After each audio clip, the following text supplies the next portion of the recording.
नमस्कार साथियों, आप सभी का स्वागत है आपके अपने YouTube channel RPS hot spot study पर। मैं प्रीतम कुमार शाही आप सभी युवा साथी का स्वागत करता हूं। जैसा कि आप जानते हैं, lateral entry exam Bihar government की यानी BCC कंडक्ट करती है। वो एग्ज़ाम कितनी महत्व रखती है, खास करके जो आगामी 2021 में एग्जामिनेशन होने वाली हैं, उसके लिए मैं खास अपने टेक्निकल छात्रों के लिए, इंजीनियरिंग ब्रांच के डिप्लोमा धारकों के लिए मैंने आज एक वीडियो बनाने जा रहा हूं। आप तो सबसे पहले देखेंगे लेटरल एंट्री, यानी लेटरल एंट्री से आप डिप्लोमा से BE और BTech करते हो, और ये सिलेबस जो है बिहार गवर्नमेंट की मैं बात कर रहा हूं। बिहार गवर्नमेंट की बात करते हो सर, सबसे पहले 3 सब्जेक्ट्स पूछे जाते हैं। सीधा सीधे मुद्दे पर आते हैं। सबसे पहला सब्जेक्ट है आपका इंजीनियरिंग मैथमेटिक्स पूछे जाते हैं, इंग्लिश पूछे जाते हैं, और तीसरा आपका है इंजीनियरिंग मैकेनिक्स। यानी 3 सब्जेक्ट का आपको यदि आइडिया है तो आप एग्जाम को अच्छे से क्लियर कर सकते हैं। आपको जानकारी के लिए मैं बता दूं, पूरे बिहार में 38 जिला है बेटा। कितना जिला है? 38 जिला है। और 38 जिला में 38 इंजीनियरिंग कॉलेज माननीय नीतीश कुमार जी ने खोल रखा है, जो कि बिहार के यशस्वी मुख्यमंत्री नीतीश कुमार जी ने पूरे बिहार के 38 जिला में इंजीनियरिंग कॉलेज खोल दिया कि मेरे प्यारे बच्चे डिप्लोमा से इंजीनियरिंग करने के जो इच्छुक हैं वो सरकारी कॉलेज से इंजीनियरिंग करें। तो आज सबसे पहले देखेंगे सर कि मैथ्स में क्या पढ़ना है, मैकेनिक्स में क्या पढ़ना है, इंग्लिश में क्या पढ़ना, और एग्जाम को कैसे क्रैक करना है। तो सबसे पहले चलते हैं मैथ्स की बात करते हैं।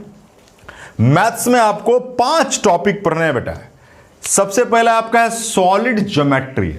आपने इसको डिप्लोमा में बिल्कुल अननोन है, आप नहीं पढ़े हैं। ये बीटेक का सिलेबस है सॉलिड ज्योमेट्री, लेकिन ये बेसिक रूप से कोऑर्डिनेट और कैलकुलस का रिलेशन है। किसका किसका बेटा रिलेशन है? कोऑर्डिनेट और कैलकुलस का। दूसरा आता है कैलकुलस। कैलकुलस क्या है भैया? आपने सेमेस्टर 1 और 2 में कैलकुलस का अध्ययन किया है, और नहीं किया तो आपने 11th और 12th क्लास में कैलकुलस का अध्ययन किया है। और इसमें कैलकुलस में खास करके 3 ही टॉपिक पूछते हैं। कौन कौन भैया? एक पूछते हैं डिफरेंशिएशन, दूसरा पूछते हैं इंटीग्रेशन, और तीसरा पूछते हैं डिफरेंशियल इक्वेशन। बस 3 टॉपिक पढ़ना है और सब का सब क्वेश्चंस बन जाएंगे। अब बात करते हैं सर कि तीसरा क्या पढ़ना है सर? Vector calculus. क्या पढ़ना है सर? Vector calculus. आप बात करते हो सर वेक्टर कैलकुलस। देखिए वेक्टर है, नाम है कैलकुलस, यानी आप कह सकते हो वेक्टर यानी IJK का, और कैलकुलस का एप्लीकेशन हो उसको क्या बोलते हैं? वेक्टर कैलकुलस बोलते हैं। अब चौथा जो है आपका मैट्रिक्स अलजेब्रा। मैट्रिक्स अलजेब्रा में डिटर्मिनेंट और मैट्रिसेस दोनों को पढ़ना है, अच्छे तरीका से कवर करना है। और 5वां है बेटा फूरियर सीरीज, और ये 5वां फूरियर सीरीज सिविल और मैकेनिकल को लगा नया चीज, लेकिन इलेक्ट्रिकल, इलेक्ट्रॉनिक्स और कंप्यूटर साइंस वाले पहले से अवगत हैं फूरियर सीरीज से। फूरियर सीरीज भी कैलकुलस पर आधारित है। किस पर आधारित है? कैलकुलस पर। यानी हम आज देखते हैं कि पूरा चीज को पढ़ने के लिए कैलकुलस बहुत ही इंपॉर्टेंट है, और कैलकुलस पढ़ने के लिए ट्रिगोनोमेट्री बहुत इंपॉर्टेंट है बेटा। ट्रिगोनोमेट्री, अगर त्रिकोणमिति का आपको ज्ञान नहीं है तो मान लो कि मैथमेटिक्स आपसे नहीं होगा। यदि आप त्रिकोणमिति का ज्ञान रखते हैं तो मैथमेटिक्स बहुत आसानी तरीका से आप बना सकते हैं। ये 5 टॉपिक को मिला के 50 क्वेश्चन आते हैं। कितने क्वेश्चन? 50 क्वेश्चन MCQ ऑब्जेक्टिव होते हैं, और एक क्वेश्चन जो है 4 मार्क्स का होता है। तो 50 गुना 4 बराबर कितना? 200 मार्क्स का। 200 मार्क्स का आपका मैथ्स पूछा जाता है। क्लियर? और अब बात करेंगे सर इंग्लिश। आप देखिए सर, हम इसके पीछे इंग्लिश पहले नहीं बताएंगे, पहले क्या बताएंगे? मैकेनिक्स का है। इंग्लिश को देखो बीच में क्या रखें? लड़का है, दूल्हा है। एक बढ़िया से बताएंगे इसमें क्या करेंगे, रिजल्ट हो जाएगा। यही दूल्हा है। शादी में एक बात बताओ ईमानदारी से, शादी किसका होता है? बाराती का? नहीं, शादी दूल्हा का। दूल्हा, बाराती भाग जाए, बाराती को मार लगे, बाराती पक्का में जल जाए, कोई फर्क नहीं पड़ता है, लेकिन दूल्हा को कुछ होना नहीं चाहिए, नहीं तो शादी बेचारा क्या हो जाएगा? कैंसिल हो जाएगा। अब आते हैं मैकेनिक्स में क्या पूछता है सर। मैकेनिक्स में सबसे पहला आपको टॉपिक है इंट्रोडक्शन। इंट्रोडक्शन में क्या होता है? मैकेनिक्स कितने टाइप के हैं, काइनेमेटिक्स, काइनेटिक्स क्या है, आपकी बात करेगा कि डायनामिक और स्टैटिक क्या है। तो ये इंट्रोडक्शन में पढ़ना है। जो कि इंजीनियरिंग, मैकेनिक्स, सिविल और मैकेनिकल वालों के लिए बहुत आसान सब्जेक्ट माना जाता है। अब आते हैं सर फोर्स सिस्टम। क्या पढ़ना है बेटा? फोर्स सिस्टम पढ़ना है। तीसरा क्या पढ़ना है? इक्विलिब्रियम पढ़ना है। चौथा क्या पढ़ना है? फ्रिक्शन पढ़ना है। पांचवा है आपका इंपल्स एंड मोमेंटम पढ़ना है। और छठा है वर्क पावर एनर्जी। यानी ये 6 टॉपिक पढ़ के आप यहां पर भी 50 क्वेश्चन, यानी 50 क्वेश्चन मैकेनिक्स के भी रहेंगे। और कितने मार्क्स के? 4 मार्क्स के। यानी आप यहां भी टोटल 2 मार्क्स के सवाल आपके आते हैं। कितने मार्क्स के? तो 200 मार्क्स के, यानी 2 का मतलब हुआ 200 मार्क्स के सवाल इंजीनियरिंग मैकेनिक्स से आते हैं बच्चे। ठीक है, वेरी गुड। अब आओ सर इंग्लिश पर। अब देखो सर यहां पर समस्या क्या है, इंग्लिश भी 50 क्वेश्चन पूछते हैं और एक क्वेश्चन 4 मार्क्स का है। 200 का इंग्लिश भी पूछा था। इंग्लिश में क्या क्या पढ़ना है भैया? इंग्लिश में सबसे पहले ग्रामर, जो कि बेसिक है, रीड है। यानी आप कह सकते हो कि रीड, इंग्लिश के रीड को ग्रामर कहते हैं बेटा। उसके बाद पढ़ना है कॉम्प्रिहेंशन, उसके बाद पढ़ना है बिजनेस कॉरस्पॉन्डेंस, रिपोर्ट राइटिंग पढ़ना है, पैराग्राफ राइटिंग पढ़ना है, प्रिसीज राइटिंग पढ़ना है, टेक्निकल डिस्क्रिप्शन पढ़ना है, सेंटेंस पढ़ना है, स्पोकन इंग्लिश टर्म पढ़ना है। यानी 9 टॉपिक पढ़ोगे तो 50 क्वेश्चन। इसमें 6 टॉपिक पढ़ोगे तो 50 क्वेश्चन। इसमें 5 टॉपिक पढ़ोगे तो आपको 50 क्वेश्चन। यानी टोटल मिला के अगर देखा जाए तो कितने क्वेश्चन हो गए बाबू?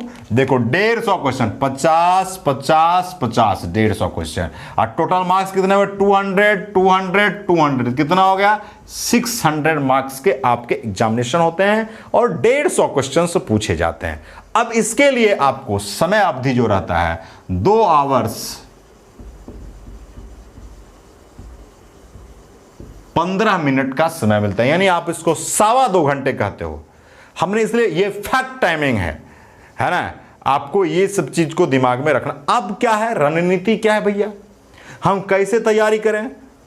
बहुत सारे बच्चों के मन में सवाल रहता है कि सर ये हमने पढ़ा नहीं है। कुछ लोग जो इलेक्ट्रिकल इलेक्ट्रॉनिक्स हैं, कंप्यूटर, उनको लगता है मैकेनिक्स भारी है, मैथ्स तो सबके लिए भारी है। और इंग्लिश डिप्लोमा वाले जो भी बच्चे होते हैं उनको इंग्लिश से कोई खास लेना देना सब दिन नहीं रहा है, इसलिए इंग्लिश में भी भारी समस्या है। अब बातें उठती है सर कि कैसे आप अच्छा रैंक ला सकते हो और कैसे आप एग्जामिनेशन को पास कर सकते हो।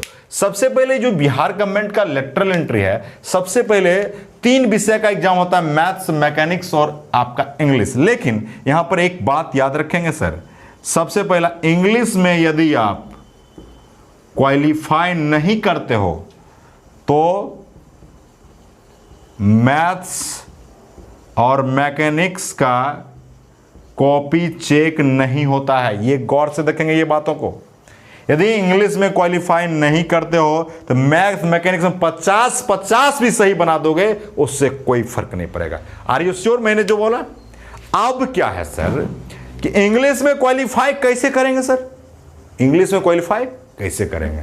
तो इंग्लिश में क्वालिफाई करने के लिए आपको सबसे पहला रणनीति बनाना पड़ेगा कि इंग्लिश में कितना मार्क्स लाना है, कितना क्वेश्चन सही करना है सर, है ना? बहुत बड़ी बात हो जाती है सर, कितना मार्क्स लाना है और कितना क्वेश्चन सही करना है। सबसे पहला जो बात करोगे सर, इसमें जब हम बात करते हैं तो कितना मार्क्स लाना है और कितना क्वेश्चंस बनाना है। सबसे पहली बात, अगर इंग्लिश की बात करोगे तो इंग्लिश में बेटा आप टारगेट करके चलो कि 10 क्वेश्चन को सही कर लेना। कितने क्वेश्चन को? 10 क्वेश्चन को। तो 10 क्वेश्चन को सही करेंगे तो कितना मार्क्स आ गए बेटा बताओ? 40 मार्क्स। कितना आएगा? 10 चौका 40 मार्क्स। पहले इसको इतना सही कर लेंगे तब मैथ मैकेनिक्स में आप 200 ले आओ। इंग्लिश सिर्फ एक प्रकार का गेट पास है। यदि इससे कम आता है तो मैथ मैकेनिक्स में आप कितना भी बेहतर प्रदर्शन कर लो उससे कोई फर्क नहीं होता, क्योंकि इंग्लिश में जो ही डिस्क्वालीफाई करोगे तो मैथ मैकेनिक्स का कॉपी चेक नहीं होता है बेटा, इस चीज को ख्याल को रखना है। तो सबसे पहले हमको इंग्लिश में 10 क्वेश्चन ये 9 टॉपिक में से किसी तरह 10 का 10 सही करना है, यानी 50 में मैं आपको बताता हूं कि 10 ही क्वेश्चन है ना। 40 मार्क्स मैंने ये ज्यादा बताया, ज्यादा इसलिए बताया कि टारगेट हमेशा बड़ा होना चाहिए। आ स्मॉल एम इज क्राइम, छोटा लक्ष्य अपराध है। अगर बात करें, कोई आदमी बताएंगे सर कि 3500 नंबर लाओगे तो हो जाएगा, लेकिन मैं 40 नंबर की टारगेट की बात करता हूं। कहीं एक गलती हो जाए तो क्या करोगे, और निगेटिव है बेटा, इसलिए इस चीज का ख्याल आपको रखनी चाहिए। इस चीजों का ख्याल आप रखेंगे तभी आप अच्छा कर सकते हैं। अब बात है रैंक, आपका रैंक किस पर निर्भर करता है? आपका रैंक निर्भर करता है मैथ्स और मैकेनिक्स पर। किस पर निर्भर करता है? मैथ्स और मैकेनिक्स पर आपका रैंक। आपको बेहतर रैंक चाहिए, बेहतर कॉलेज चाहिए, तो आप मैथ्स और मैकेनिक्स को अच्छा करना पड़ेगा। इंग्लिश सिर्फ एक गेट पास है, इसको क्वालिफाई करेंगे तभी मैथ मैकेनिक्स चेक होगा, और मैथ मैकेनिक्स में अच्छा करेंगे तभी आपको अच्छा कॉलेज और अच्छा ब्रांच मिलेगा। सपोज दैट बात करते हैं किसी लोगों का ब्रांच अगर इलेक्ट्रॉनिक्स है, वो चाहते हैं कि हम इलेक्ट्रिकल इंजीनियरिंग से बीटेक करेंगे, तो आप स्वतंत्र हैं। यदि किन्हीं का मैकेनिकल है, वो चाहते हैं सिविल इंजीनियरिंग से बीटेक करें, तो आप स्वतंत्र हैं। किन्हीं का सिविल इंजीनियरिंग से डिप्लोमा है, वो चाहते हैं कंप्यूटर साइंस से बीटेक करें, तो स्वतंत्र हैं। किन्हीं का कंप्यूटर साइंस है, वो चाहते हैं कि सर हम इंफॉर्मेशन टेक्नोलॉजी से बीटेक करें, तो आप स्वतंत्र हैं। अगर किन्हीं का ब्रांच इलेक्ट्रिकल है, वो चाहते हैं हम सिविल इंजीनियरिंग से बीटेक करें, तो स्वतंत्र। यानी कोई ब्रांच कुछ भी ले सकता है, ये डिपेंड करता है कि सर आपका रैंक कैसा है, और रैंक ही डिसाइड करेगा आपको कॉलेज कैसा मिलेगा सर। तो सबसे पहले आप मेरे चैनल पर जुड़े, सबसे पहले आप लोगों को धन्यवाद, और मैं आग्रह करूंगा कि आप सब्सक्राइब कर लीजिए और कमेंट करके बताइए। कोई भी डाउट हो तो आप बताइए, और मेरी क्लास चलते रहती है यूट्यूब पर, आप यूट्यूब पर कंटिन्यू हमसे जुड़े रहें। बहुत बहुत धन्यवाद।